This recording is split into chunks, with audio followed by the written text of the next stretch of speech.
about 10 days after 9/11, I went through the Pentagon and I saw Secretary Rumsfeld and Deputy Secretary Wolfowitz. I went downstairs just to say hello to some of the people on the Joint Staff who used to work for me, and one of the generals called me and he said, "Sir, you got to come in. You got to come in and talk to me a second." I said, "Well, you're too busy." He said, "No." He says, "We've made the decision. We're going to war with Iraq." This was on or about the 20th of September. I said, "We're going to war with Iraq. Why?" He said, "I don't know." He said, "I guess they don't know what else to do."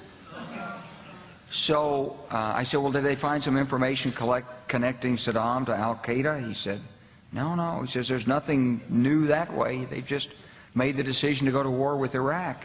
He said, "I guess it's like we don't know what to do about terrorists, but we've got a good military and we can take down governments." And he said, "I guess if the only tool you have is a hammer, every problem has to look like a nail."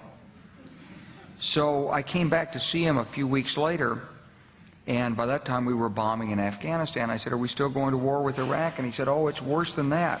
He said, he reached over on his desk, he picked up a piece of paper, and he said, I just got this down from upstairs," meaning the Secretary of Defense's office, today, and he said, "This is a memo that describes how we're going to take out 7 countries in 5 years, starting with Iraq and then Syria, Lebanon, Libya, Somalia, Sudan, and finishing off Iran."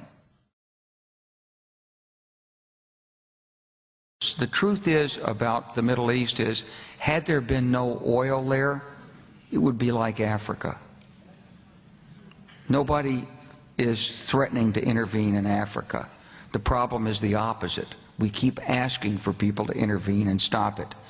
And there's no question that the presence of petroleum throughout the region has sparked great power involvement. Whether that was the specific motivation for the coup or not, I can't tell you, but there's always been this attitude that somehow we could intervene and use force in the region.